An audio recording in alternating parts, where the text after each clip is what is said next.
फटाफट अंदाज में देख लेते हैं टॉप न्यूज में तमाम वो खबरें जो सुबह से लेकर शाम तक सुर्खियों में रही। महाराष्ट्र में शनिवार को मंत्रिमंडल का विस्तार किया जाएगा। मुख्यमंत्री देवेंद्र फडणवीस दिल्ली दौरे के दौरान प्रधानमंत्री नरेंद्र मोदी और केंद्रीय गृह मंत्री अमित शाह से मिलेंगे। इस मुलाकात में संभावित मंत्रिमंडल के स्वरूप पर चर्चा हुई। और दूसरी ओर महाराष्ट्र बीजेपी प्रमुख चंद्रशेखर बावनकुले और उप मुख्यमंत्री एकनाथ शिंदे के बीच भी बातचीत हुई। सूत्रों के अनुसार शिंदे की लिस्ट में शामिल कुछ नामों पर बीजेपी को आपत्ति है, लेकिन शिंदे इन नामों को लेकर अड़े हुए हैं। विभागों के बंटवारे पर भी कुछ मंत्रालयों को लेकर अभी तक सहमति नहीं बन पाई है। हालांकि गृह मंत्रालय बीजेपी के पास ही रहेगा, ये स्पष्ट हो चुका है। इस बीच फडणवीस ने बयान दिया कि मंत्रिमंडल के विस्तार का फॉर्मूला तय कर लिया गया है। दिल्ली की 30 हजारी कोर्ट ने हेट स्पीच मामले में कांग्रेस अध्यक्ष मल्लिकार्जुन खड़गे को बड़ी राहत दी है। कोर्ट ने खड़गे के खिलाफ प्राथमिकी दर्ज करने के निर्देश से इनकार कर दिया है। अदालत ने कहा कि इस मामले में जांच की जरूरत नहीं है। साथ ही अदालत ने आरोपियों से पूछताछ की मांग को भी खारिज करते हुए याचिका को अस्वीकार कर दिया है। अप्रैल 2023 में कर्नाटक में एक चुनावी रैली के दौरान खड़गे ने बीजेपी और आरएसएस के खिलाफ कथित आपत्तिजनक बयान दिया था। इस जनसभा में खड़गे ने प्रधानमंत्री नरेंद्र मोदी पर भी टिप्पणी की थी, जिसके बाद उनके खिलाफ शिकायत दर्ज कराई गई थी। लोकसभा में संविधान पर चर्चा के दौरान प्रियंका गांधी ने अपने पहले भाषण में केंद्र सरकार पर तीखा प्रहार किया।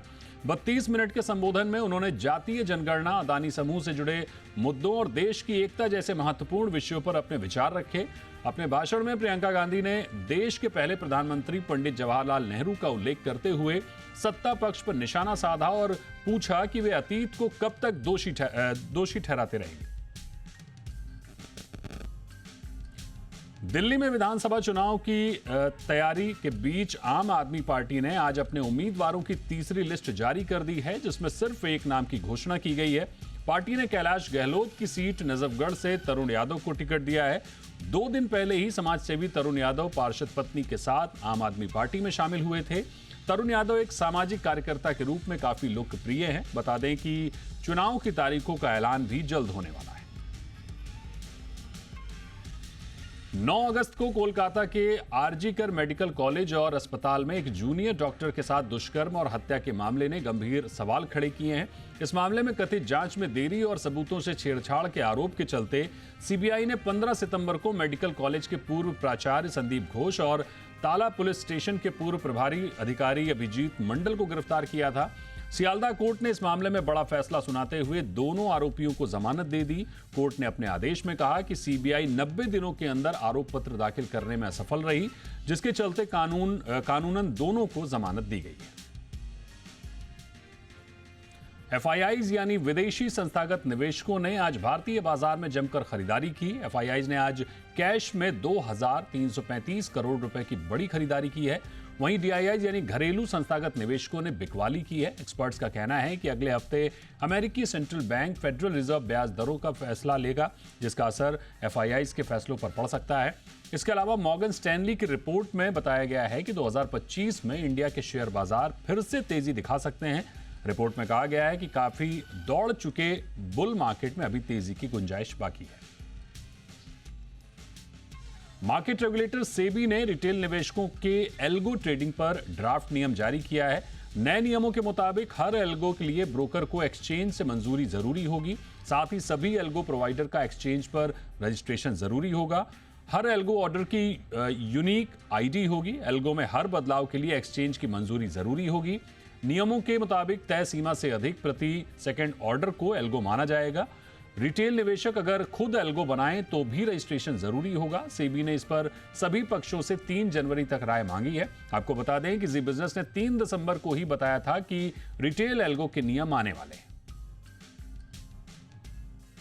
35% के जीएसटी के नए स्लैब को लेकर अभी तक कोई चर्चा नहीं हुई है। वित्त राज्य मंत्री पंकज चौधरी ने कहा है कि इस बारे में जीएसटी काउंसिल में कोई चर्चा नहीं हुई है। उन्होंने कहा कि जीएसटी दरों को तर्कसंगत बनाने के लिए कमेटी काम करती रहती है। स्पाइस जेट ने 2 साल से बकाए अपने कर्मचारियों के प्रोविडेंट फंड का भुगतान कर दिया है। कंपनी ने स्टॉक एक्सचेंजेस को यह जानकारी दी है।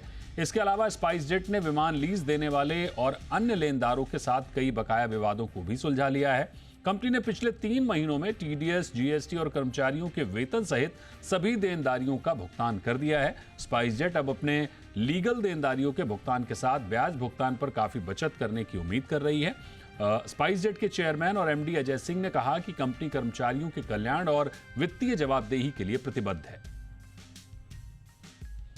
ईपीएफओ जल्द ही एटीएम से प्रोविडेंट फंड निकालने के लिए अलग से कार्ड जारी कर सकता है। न्यूज एजेंसी पीटीआई ने इसकी जानकारी दी है। रिपोर्ट के मुताबिक जल्द हार्डवेयर अपग्रेड के बाद इस सिस्टम को रोल आउट किया जा सकता है। केंद्रीय लेबर सेक्रेटरी सुमित्रा दावरा ने पीटीआई से कहा कि ईपीएफओ का फोकस फिलहाल आईटी इंफ्रा को बेहतर करने पर है। बीते कुछ महीनों में सुधार हुआ है। जनवरी 2025 में हार्डवेयर अपग्रेडेशन के चलते और सुधार देखने को मिलेंगे। लेबर सेक्रेटरी ने कहा कि प्रक्रिया को सरल और कुशल बनाने वाले सिस्टमैटिक रिफॉर्म्स लाने की कोशिश की जा रही है। उपभोक्ता मामलों के विभाग के तहत आने वाले सेंट्रल कंज्यूमर प्रोटेक्शन अथॉरिटी ने डायरेक्ट सेलिंग नियमों का उल्लंघन करने पर 17 कंपनियों को नोटिस जारी किया है। डायरेक्ट सेलिंग का मतलब है कि किसी ब्रांड और उपभोक्ता के बीच बिना डिस्ट्रीब्यूटर के बिक्री करना। ये एक तरह की B2C सेलिंग है। ये एक बिजनेस मॉडल है जिसमें कंपनी बिना किसी बिचौलिए के सीधे तौर पर अपने प्रोडक्ट और सर्विस ग्राहकों तक पहुंचाती है। जिन कंपनियों पर कार्रवाई की जा रही है उनमें Vihaan direct selling, QNet group, Oriflame जैसी कंपनियां शामिल हैं।